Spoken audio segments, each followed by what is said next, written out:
Quality expo और rising India development expo. मेरे साथ मंच पर उपस्थित इस की मैनेजिंग कमेटी के सभी डिग्निटरीज, वो सभी एग्जीबिटर्स जिन्होंने इस 3 दिवसीय एक्सपो में प्रतिभाग किया, सभी वो आगंतुक जिन्होंने इस एक्सपो का लाभ उठाकर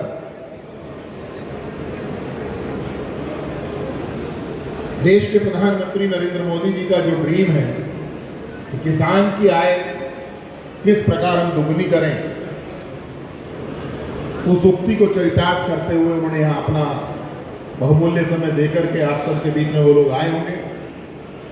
वो सभी सम्मानित बंधु, मेरे सामने उपस्थित सभी जितने भी यहाँ लोग हैं, मैं केवल एक ही बात कह करके अपनी बात को समाप्त करूंगा, क्योंकि मुझे भी जाने की शीघ्रता है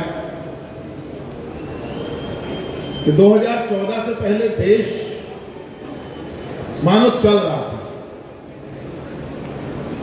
और 2017 से पहले मानो उत्तर प्रदेश जैसे चल रहा था। जैसा इन्होंने थीम दिया राइजिंग इंडिया, जब हम राइजिंग इंडिया की बात करते हैं तो हमारी आंखों के सामने 2014 से पहले का भारत भी आता है। जब मैं राइजिंग यूपी की बात करता हूं तो मेरी आंखों के सामने 17 से पहले का उत्तर प्रदेश भी आता है। और 2014 से पहले का भारत और 2014 से 2025 आज तक का भारत, जब हम इनको कंपेयर करते हैं तो चीजें सब वही हैं, मशीनरी भी वही है, देश को चलाने वाली ब्यूरोक्रेसी भी वही है। फर्क केवल यदि है तो देश के प्रधानमंत्री नरेंद्र मोदी जी के विजन का है, फर्क दृष्टि का है, फर्क सोच का है, और उस सोच में भी एक पॉजिटिव सोच का है, क्योंकि जिस देश को लोग ये मानते थे कि ये इंडिया है, इस देश का कोई वासी किसी दूसरे देश में जाता था, जब भारत का पासपोर्ट वहां प्रस्तुत करता था तो उसको हे दृष्टि से देखा जाता था। और 2014 के बाद का भारत है, जब आज वो अपना इंडियन पासपोर्ट देखता है तो सामने वाले के देखने का नजरिया बदल गया है। यही बदलता हुआ भारत है। और जब देश के बाद उत्तर प्रदेश में आता हूं तो 18 मार्च 2017 को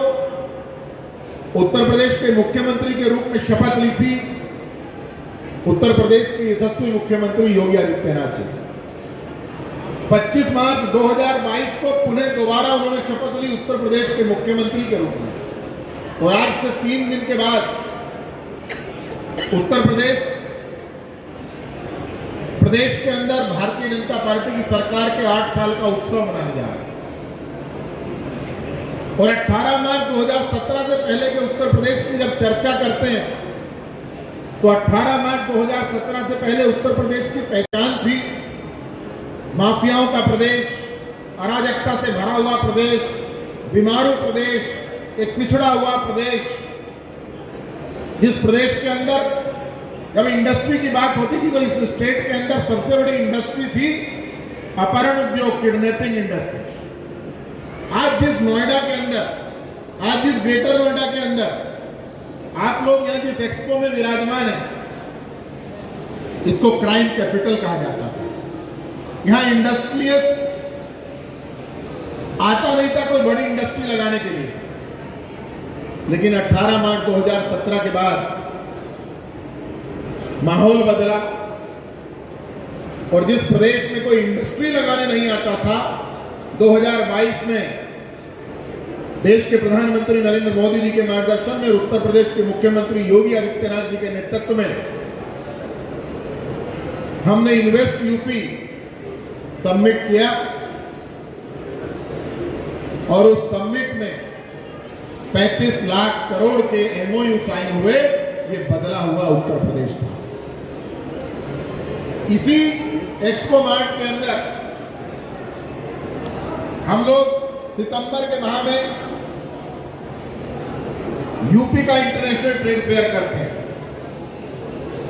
और जिस स्टेट के बारे में लोगों की धारणा एक खराब प्रदेश की थी, आज उस प्रदेश की इमेज ये है और उस प्रदेश का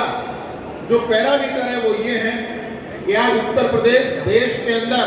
सबसे ज्यादा एक्टिव एयरपोर्ट वाला स्टेट है। आज उत्तर प्रदेश देश के अंदर सबसे ज्यादा एक्टिव एक्सप्रेसवे वाला प्रदेश है और देश का सबसे लंबा एक्सप्रेसवे जिसको हम गंगा एक्सप्रेसवे के नाम से बना रहे हैं, वो देश का सबसे लंबा एक्सप्रेसवे भी पश्चिम से लेकर के प्रयागराज और उत्तरकाशी और सोनभद्र तक उत्तर प्रदेश के सारे छोर को आपस में जोड़ने वाला जो गंगा एक्सप्रेसवे बन रहा है, वो देश का सबसे लंबा एक्सप्रेसवे बन रहा है, वो उत्तर प्रदेश के अंदर है। और जब उत्तर प्रदेश की आप बात करते हैं, आज तक पूरे वर्ल्ड के अंदर यदि सबसे बड़ा कोई इवेंट हुआ है जिसमें सबसे ज्यादा कोई फुटफॉल हुआ है, वो मैक्सिमम 1 करोड़ का था। वो मैक्सिमम 1 करोड़ का था। लेकिन आज देश के प्रधानमंत्री नरेंद्र मोदी जी के मार्गदर्शन में और उत्तर प्रदेश के यशस्वी मुख्यमंत्री योगी आदित्यनाथ जी के नेतृत्व में हम गर्व से सीना चौड़ा करके कहते हैं कि विश्व का सबसे बड़ा आयोजन प्रयागराज की धरती के ऊपर महाकुंभ के रूप में हुआ। यहाँ 67 करोड़ लोगों ने संगम के अंदर डुबकी लगाई। ये वो बदलता हुआ उत्तर प्रदेश है। मैं आप सब का जो दूसरे स्टेट से यहाँ पर आए हैं, जो हमारे अन्य डिपार्टमेंट्स, अन्य राज्य सरकारों के प्रतिनिधि के रूप में आए हैं, हमारे जितने प्राइवेट एग्जीबिटर्स यहाँ आए हैं, मैं उन सब का इस प्रदेश सरकार की ओर से यहाँ का प्रभारी मंत्री इस जनपद का होने के नाते आप सब का अपने इस उत्तर प्रदेश में स्वागत करता हूँ और यही कहूंगा, इस प्रकार के एक्सपो लगते रहेंगे तो मेरे देश के किसान को, जो प्रधानमंत्री जी का सपना है, हम किसान की आय दोगुना करेंगे, किसान के घर में खुशहाली आएगी। किस प्रकार एक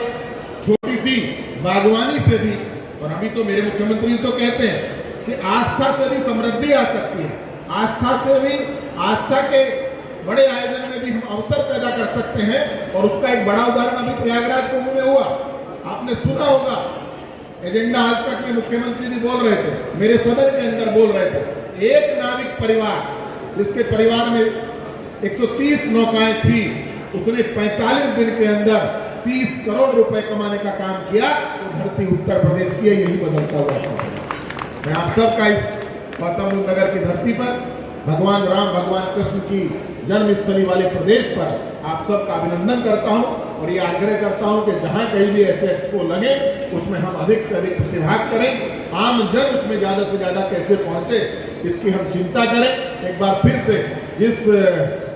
एसोसिएशन ने, जिस ग्रुप ने इसका आयोजन किया है, मैं उनको अपनी ओर से बहुत बहुत बधाई देता हूँ, शुभकामनाएं देता हूँ। बहुत बहुत धन्यवाद, बहुत बहुत आभार।